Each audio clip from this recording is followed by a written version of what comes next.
Hello, I'm Ani Aprahamian.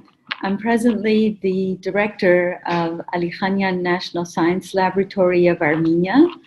And at the same time, I'm actually a professor at the University of Notre Dame in the US. Notre Dame is one of the top universities in the United States.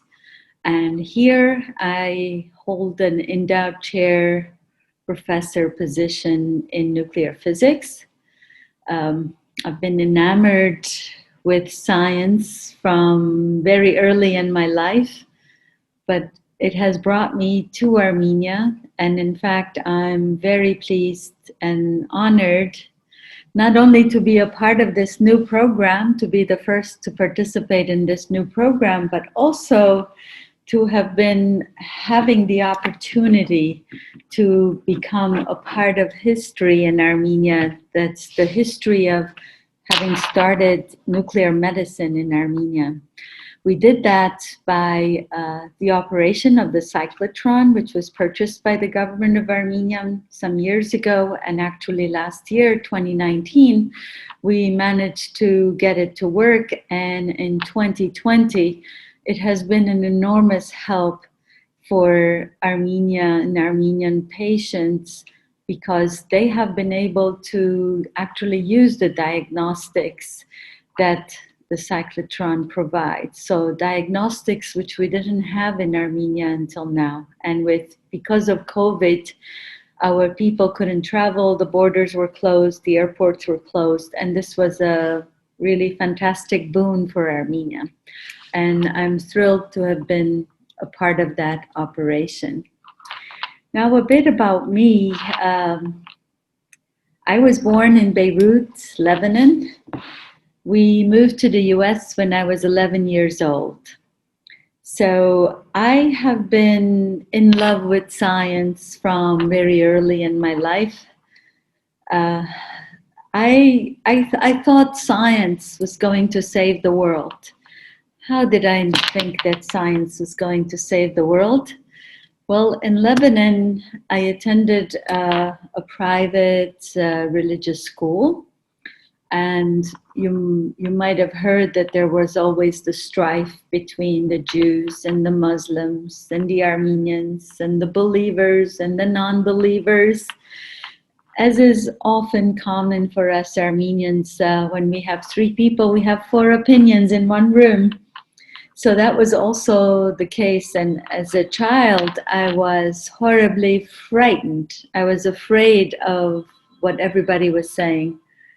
The religious school gave us Bibles, and then the last chapter of the Bible, the book of Revelations, there is this disaster for Lebanon, and that's where I was. I was a kid in Lebanon. So I somehow found science, and I thought science will give us the answers. Science will tell us the truth, not so many versions of everything going on. There has to be a truth somewhere. And that's how my love for science had always started. I thought if we can count, we can measure, we can observe. And from early childhood, I would imagine that my room, which had a big dining room table, that it was my laboratory.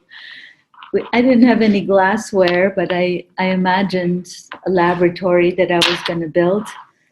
And in fact, I became director of a nuclear physics laboratory in the US many years ago, 20 years ago or more. And I became the director of Ali about 2 years ago. So science and me, I really, it gave me hope. It was my inner savior. It was my superhero inside. I remember going to school with my grandmother one morning. It was the morning after the Americans had landed on the moon. And I remember being so excited that, wow, the Americans had gone to the moon, and my family was going to move to the United States, the country that did science. my grandmother, the whole way she was talking about those Americans, they were bringing the end of the earth and they were interfering with God's work and so on. But it left a big impression on me that I had to keep my science excitement to myself because my grandmother was so upset with the advance of this science. Well,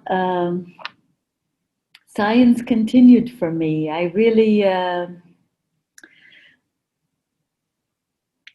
it brought me with great hope to the United States as a kid. So I didn't know much English, I didn't belong, I didn't fit in. In fact, when I meet people from Armenia, I'm always saying, you have no idea what it's like to live on this soil, to have lived in Armenia all your life and never felt like a stranger there. So growing up in the United States and learning to become an American, that was not easy. So we, my family, my sisters, I'm from a family of 5. I have 1 sister and 3 brothers. We joined a lot of Armenian organizations. We participated in the Armenian church's activities. So that was our Armenian aspect. And there were many, many kind people to help me. There was a teacher who was teaching English who thought I should be pushed ahead. He thought, you know a lot already. You really should go ahead in class and not repeat a class.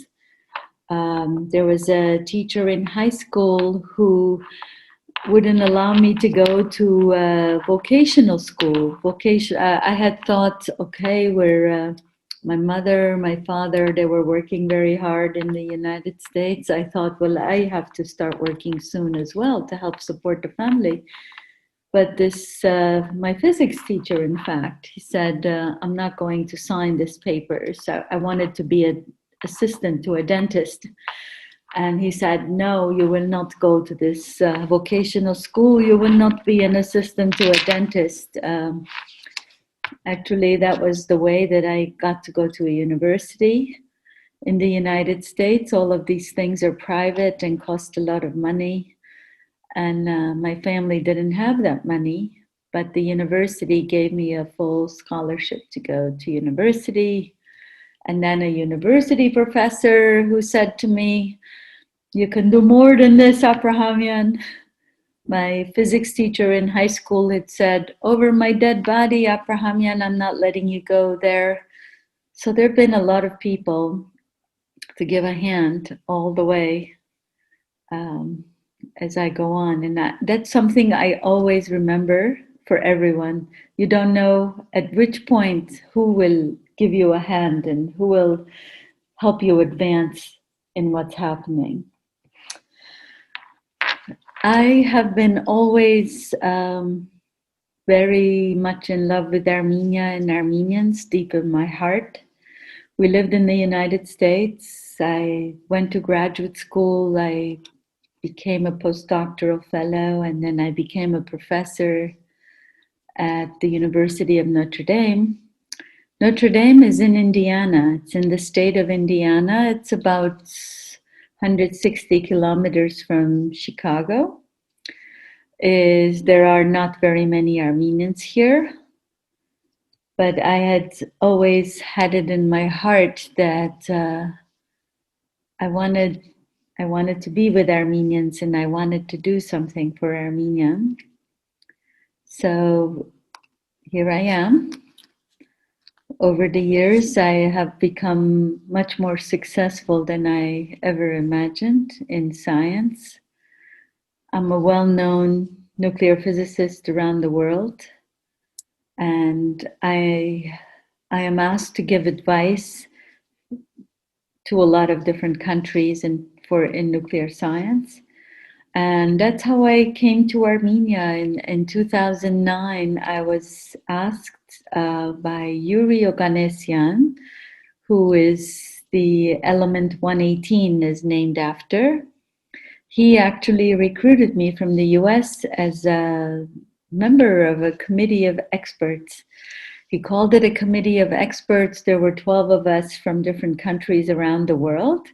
Yuri Oganessian himself was the chair of this group, and he was from Dubna in the Russian Federation.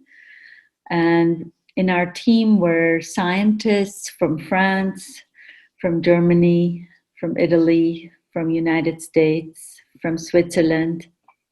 So all of us came together to Armenia to give advice for what should be the next steps for Armenia as it had stepped away from the Soviet Socialist republics and really heading towards independence and thriving.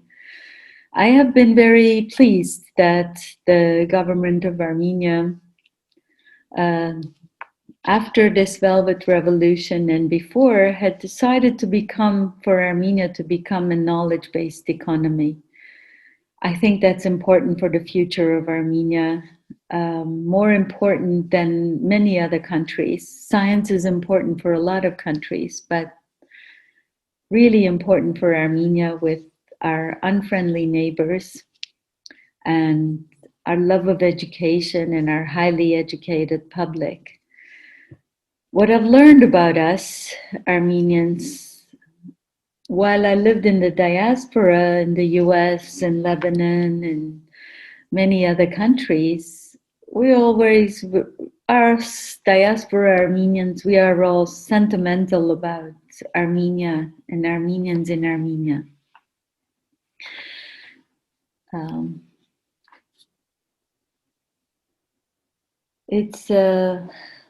But Armenians in Armenia have had a different experience than those Armenians in the diaspora. On my first trip to Armenia, I was so impressed that everyone spoke Armenian. Said, oh, the kids going to school, they're speaking Armenian. The guy who's cleaning the street, he's speaking Armenian. The lady opening the shop, she's speaking Armenian. And I was so impressed that we were such unique people of such individualists. We're all individualists. But I see that that also has its downside. We're not so good at working as a team. And I noticed that in Armenia, that everyone thinks they are right. And sort of skeptical about everyone else, skeptical about what being told, skeptical about working in a team. And if I could give you any advice, I would say, while that individualism of wanting to be one, not being afraid to speak up, having our own voice, and always wanting to pave our own way in the sky, we should also remember that we have a lot of strength in working together. We are much better working together than we are all as individuals. I know our history is full of individuals who've done fantastic, great things. That's my experience of working in Armenia the last 2.5 years. I really would like to encourage you, if I could give you some advice. You know, lend a shoulder to your colleagues. I find that often we're Armenians working together don't understand the concept that if we work together, we will all win. We will all win more than if we try to make things all on our own. It's a proven physics fact that if everyone works together, everybody will win. But if one person betrays or one person only is selfish and does their own thing, that person may have some small advantage, but not as much advantage as if everyone worked together. So I'm already talking too long, but I really have sort of led my life with basically this quote by Maya Angelou. Maya Angelou is an American writer and poet. She's had a very rough life, but she had these most beautiful books and poetry. And one of the quotes that I love the best about her. She says, life isn't about waiting for the storm to pass. Life is about learning to dance in that rain. And I'd like to pass that word of wisdom on to you if I could. Life cannot be perfect, and it isn't. I mean, my own life, I imagined it to be completely different than it is. I wanted different things in life, but here I am, and I have enjoyed every bit of it. And I love making science my life. I love being a part of Armenia. I love being a part of my community of nuclear physicists around the world and contributing to that.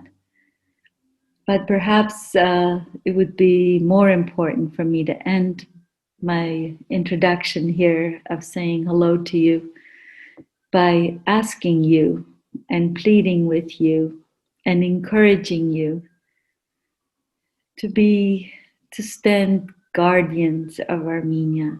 Դերը եղեք ձեր երկրին. Ոչ թե միայն ձեր երկրին, բայց մեր երկրին. Դերը կանգնեք դուք այս երկրին. Մի թողեք որ թավաճանենք. Let's not betray our land. Let's not betray each other. Let's work together.